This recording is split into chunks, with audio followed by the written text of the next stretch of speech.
ရက်ပိုင်းမှာလူပြောအများဆုံးကတော့အောင်ခန့်ပိုင်ရဲ့အစီအစဉ်တင်ဆက်ပုံပါပဲ။ပြန်မဝင်နေသည့်ဆိုမဲ့တချင်းနာမည်တွေကိုမိတ်ဆက်တဲ့နေရာမှာတချင်းနာမည်ကို Sonica Omi ဆိုပြီးတော့ဘယ်နိုင်ငံသားသားမှနားမလည်နိုင်တဲ့လေသံတွေနဲ့ပြောဆိုခဲ့တာဖြစ်ပါတယ်။ဒါဟာပရိသတ်တွေအတွက်ရည်စရာဖြစ်ခဲ့ပေမဲ့အနုပညာလောကသားတွေအတွက်ကတော့ဒါဟာရည်စရာတစ်ခုမဟုတ်ခဲ့ပါဘူး။ဒီကိစ္စနဲ့ပတ်သက်ပြီးတော့မြန်မာနိုင်ငံရဲ့ထိပ်တန်းအစီအစဉ်တင်ဆက်သူတွေဖြစ်ကြတဲ့ကိုကောင်းထက်စော်နဲ့ကိုကျော်ထက်အောင်တို့ကဒီမခံနိုင်တော့ပဲဝင်ရောက်ပြီးတော့ဝေဖန်လာကြပါတယ်။သူတို့ကတော့ professional ပြီးသားစွာနဲ့ပဲထောက်ပြခဲ့ကြတာပါ MC ဆိုတာပွဲတစ်ခုရဲ့မျက်နှာစာဖြစ်တဲ့အတွက်အရေးချင်းရှိဖို့လိုအပ်ကြောင်းလူကြည့်များအောင် attention ယူခြင်းုံတက်တဲ့နဲ့အရေးချင်းမမီသူတွေကိုနေရာပေးတာကအနုပညာလောကကိုစော်ကားရရောက်ကြောင်းတေတိုးဝေဖန်ခဲ့ကြတာပါတယ်တကယ်တော့သူတို့ပြောတာလည်းမမှားပါဘူးဂီတကိုဝါသနာပါလို့လာပြိုင်ကြတဲ့ပြိုင်ပွဲဝင်တွေခင်ဗျာကိုယ်တချင်းနာမည်တောင်ပျက်စီးသွားရတဲ့အထီကိုအလုံးခံရသလိုဖြစ်နေတာပါဒါပေမဲ့ဒီဝေဖန်မှုတွေကိုအောင်ခန့်ပိုင်က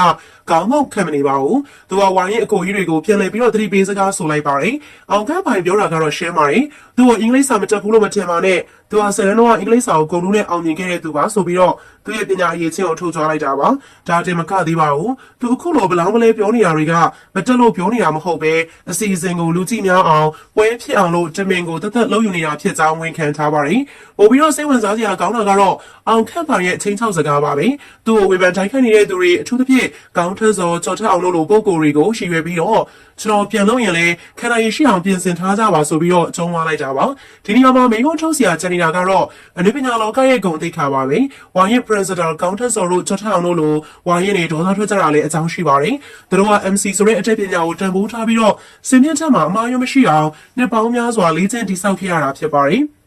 အခုလုံးအင်္ဂလိပ်စာကိုတမင်ဖြတ်စည်းပြီးတော့ပြောတာမျိုးပြိုင်ပွဲတစ်ခုကိုဟာတာလုပ်ပြီးတော့ attention ရအောင်လုပ်တာမျိုးကမျိုးဆက်သစ်တွေအတွက်စံနမူနာအမှားကြီးဖြစ်သွားနိုင်လို့စိုးရိမ်နေကြတာဖြစ်ပါတယ်။အောင်ခန့်ပိုင်ကတော့ဒါကိုဖျော်ဖြေရေးခေါင်းစဉ်တက်ထားပြီးမဲ့ပညာရှင်တွေနဲ့အမှုပညာကိုတကယ်ချစ်မြတ်လို့တဲ့သူတွေရဲ့မျက်လုံးထဲမှာတော့ဒါဟာ attention ရှာတာတသက်ဖြစ်နေရလို့ပြင်းပြင်းထန်ထန်သုံးသပ်မှုတွေရှိနေရလေဖြစ်ပါတယ်။အစဲခံရရင်နာမည်ကြီးမယ်ဆိုတဲ့ခေတ်သစ်မီဒီယာဗျူဟာတစ်ခုဖြစ်နေပါပြီ။မြန်မာ Star အစီအစဉ်တွေနဲ့ရောအရေးအသွေးထက်ကြည့်ရှုလုံးကိုဦးစားပေးပြီးတော့ဒီလိုလူပြက်ဇလန်းတွေကိုဖန်တီးနေတာလားဆိုပြီးတော့မိကုံးထုတ်လိုက်တာပါအောင်ခန့်ပိုင်ကတော့လူတွေဝိုင်းပြီးတော့ဝေဖန်ကြမယ်ဆိုရင်တောင်ဂယုမဆိုင်ဘူးဆိုတဲ့ပုံစံမျိုးနဲ့ဆက်လက်ပြီးတော့ခြေလန်းနေလှမ်းနေစေပဲဖြစ်ပါတယ်ပရိသတ်ကြီးအောင်ခန့်ပိုင်ပြောသလိုသူဟာတကယ်ပဲအင်္ဂလိပ်စာဂုဏ်ထူးရှင်တစ်ယောက်ဖြစ်ပြီးတော့အားလုံးကိုအယူလုပ်ပြီးတော့ကစားနေရလားကောင်းထက်စော်နဲ့ကျော်ထက်အောင်တို့ရဲ့ဝေဖန်ထောက်ပြမှုကရောမှန်ကန်တယ်လို့ပရိသတ်ကြီးထင်လားအောင်ခန့်ပိုင်ကကျော်ထက်အောင်နဲ့ကောင်းထက်စော်တို့အပေါ်မှာအခုလိုတုံ့ပြန်လိုက်တော့အပေါ်မှာပရိသတ်တို့ရဲ့အမြင်လေး comment လေးထဲမှာရေးပေးသွားပါအောင်စုံးတိကြည့်ရှုပေးတဲ့အတွက်လည်းအားလုံးကိုကျေးဇူးများကြီးတင်ပါတယ်